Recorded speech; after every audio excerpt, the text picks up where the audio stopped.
Hello everyone. आज की इस वीडियो में हम लोग जानेंगे trigonometric ratios of 30 degree. Guys, जैसा कि हम लोगों ने देखा था टेबल फॉर ट्रिगोनोमेट्रिक रेशियोज वाली वीडियो में कि डिफरेंट एंगल्स पे ट्रिगोनोमेट्रिक रेशियोज की क्या क्या वैल्यूज़ होती हैं।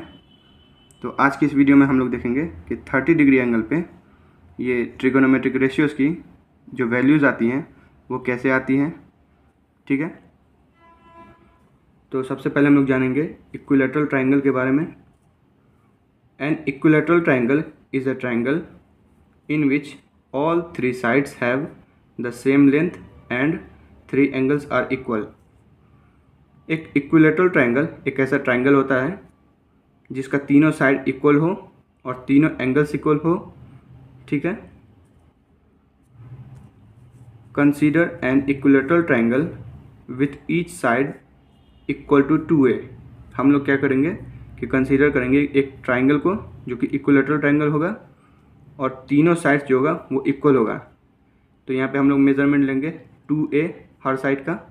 ठीक है, then each angle of triangle is 60 degree. ठीक है, जब तीनों साइड इक्वल है तो तीनों एंगल भी इक्वल होगा। तो यहाँ पे मेजरमेंट क्या हो जाएगा 60 डिग्री, 60 डिग्री और 60 डिग्री। ठीक है, from A draw A D perpendicular to B C. ठीक है, then clearly B D equal to D C equal to A. ठीक है, हम लोग क्या करेंगे कि पॉइंट ए से एक परपेंडिकुलर लाइन ड्रॉ कर लेंगे बी सी पे। तो ये क्या करेगा कि बी सी को 2 इक्वल हाफ्स में डिवाइड कर देगा। ठीक है, तो B D equal to A और D C equal to A. ठीक है, also angle A D B equal to 90 degree, therefore angle B A D equal to 30 degree. ये जो हम लोग परपेंडिकुलर ड्रॉ करेंगे तो परपेंडिकुलर का मतलब होता है 90 डिग्री। ठीक है, मतलब कि ये एंगल ए डी बी ये एंगल 90 डिग्री हो जाएगा और ये एंगल 90 डिग्री हो जाएगा। ठीक है, तो ये परपेंडिकुलर ड्रॉ करने से क्या हो जाएगा, ये एंगल भी बाइसेक्ट हो जाएगा। मतलब ये 60 डिग्री था तो ये 30 डिग्री हो जाएगा और ये 30 डिग्री हो जाएगा। ठीक है, from right angle triangle A D B we have, ये एक राइट एंगल ट्रायंगल बन गया है ट्रायंगल ए डी बी। ठीक है, इसमें एक एंगल 90 डिग्री है और दो अलग अलग एंगल्स है। ठीक है, तो ये एक राइट एंगल ट्रायंगल हो गया। A D equal to under root A B square minus B D square. तो हम लोग यहाँ पे देख सकते हैं कि एक राइट एंगल ट्रायंगल में किसी एक एंगल के अकॉर्डिंग, जैसे हम लोग यहाँ पे 30 डिग्री को कंसीडर करेंगे तो इसके अकॉर्डिंग इसके सामने वाला साइड जो होगा वो परपेंडिकुलर हो जाएगा। ठीक है, और उसके कॉरस्पॉन्डिंग साइड जो है वो बेस हो जाएगा और लॉन्गेस्ट साइड जो है वो हाइपोटेनियस कहलाएगा। तो हमको चाहिए ए डी, क्योंकि हम लोग को बी डी मिल चुका है ए और ए बी मिल चुका है 2a, हमको चाहिए ए डी। तो ए डी क्या हो जाएगा पाइथागोरस थ्योरम के अकॉर्डिंग। पाइथागोरस थ्योरम के अकॉर्डिंग होता है परपेंडिकुलर का स्क्वायर प्लस बेस का स्क्वायर इक्वल टू हाइपोटेनियस का स्क्वायर होता है। तो यहाँ पे ए डी जो है वो बेस है, तो ये क्या हो जाएगा बेस का स्क्वायर इक्वल टू हो जाएगा हाइपोटेनियस का स्क्वायर माइनस परपेंडिकुलर का स्क्वायर और बेस इक्वल टू हो जाएगा अंडर रूट हाइपोटेनियस का स्क्वायर माइनस परपेंडिकुलर का स्क्वायर। तो A D equal to under root A B square minus B D square. A B यहाँ पे हाइपोटेनियस है और बी डी यहाँ पे परपेंडिकुलर है। तो ये हो जाएगा under root 2a square minus A square.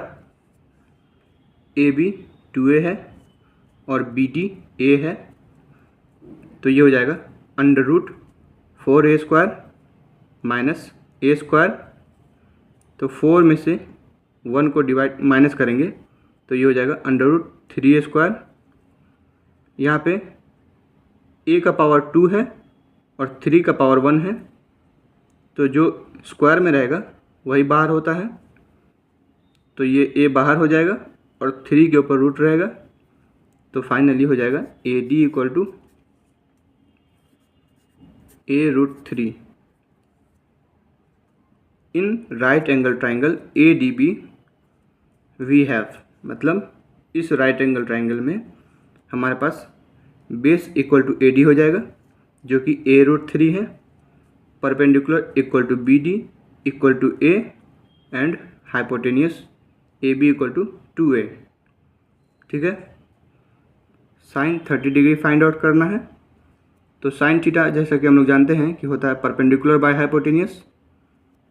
यहाँ पे परपेंडिकुलर क्या है, BD है जो कि A है, और हाइपोटेनियस है AB जो कि 2A है, तो ये हो जाएगा A/2A। तो A से A कैंसिल, तो ये हो जाएगा 1/2। कॉस 30 डिग्री जो कि होता है बेस बाय हाइपोटेनियस, बेस की जगह पे है AD इक्वल टू a√3, ये हो जाएगा AD a√3 बाय हाइपोटेनियस है, हाइपोटेनियस की जगह पे है AB इक्वल टू 2A, तो ये हो जाएगा 2A, A से A कैंसिल, तो ये हो जाएगा √3/2। tan 30 degree equal to perpendicular by base equal to BD by AD, तो ये हो जाएगा A/a√3, यहाँ भी A से A कैंसिल, तो 1/√3 हो जाएगा। Cosec 30 degree equal to hypotenuse by perpendicular होता है, लेकिन हम लोग जानते हैं कि ये 1/sin 30 डिग्री भी होता है, तो यहाँ पे 1/sin 30 डिग्री का वैल्यू 1/2। तो अगर कोई नंबर इस फॉर्म पे हो, जैसे कि ये मान के चलेंगे कि 1/1/2 है, तो हम लोग न्यूमरेटर में और डिनोमिनेटर में दोनों में फ्रैक्शन का यूज़ करेंगे। तो यहाँ पे न्यूमरेटर फ्रैक्शन में नहीं है, तो इसको फ्रैक्शन में डालेंगे। जैसे कि कोई नंबर है, जैसे यहाँ पे 1 है ना, ये 1 हो जाएगा। ठीक है, उसके डिनोमिनेटर में 1 लगा देंगे और ये 1/2 की जगह पे m/n हो जाएगा। तो ये हो गया न्यूमरेटर वाला वैल्यू, इनटू ये डिनोमिनेटर को पलट देंगे, ये हो जाएगा n/m, तो p into n by 1 into m, pn/m हो जाएगा।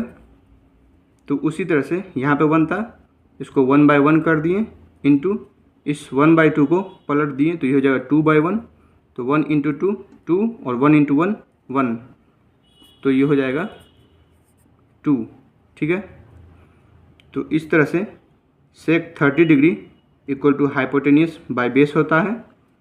हम लोग ये भी जानते हैं कि सेक थीटा 1/cos थीटा के इक्वल होता है, और थीटा के वैल्यू यहाँ पे 30 डिग्री है, तो ये हो जाएगा 2/√3। कैसे, ये हो जाएगा cos 30 डिग्री का वैल्यू, तो इस 1 को हम लोग इस तरह लिख सकते हैं 1/1, और इस √3 को इस तरह से लिख सकते हैं √3/2, तो ये हो जाएगा 1/1 इंटू 2/√3, 1 इंटू 2 2, 1 इंटू √3। ठीक है, तो उसी तरह से cot 30 degree equal to base by perpendicular, लेकिन हम लोग जानते हैं कि cot theta equal to 1/tan theta होता है। थीटा का वैल्यू यहाँ पे 30 डिग्री है, तो ये हो जाएगा √3। कैसे, ये 1 यहाँ आ जाएगा और ये हो जाएगा tan 30 डिग्री का वैल्यू, तो इस 1 को हम लोग इस तरह लिख सकते हैं 1/1 इंटू इस 1/√3 को पलट देंगे, तो ये हो जाएगा √3/1, 1 इंटू √3, 1 इंटू 1 इक्वल टू 1, तो फाइनली हो जाएगा √3। तो इस तरह से हम लोग फाइंड आउट करते हैं डिफरेंट ट्रिगोनोमेट्रिक रेशियोज़ की वैल्यू को डिफरेंट एंगल्स पे।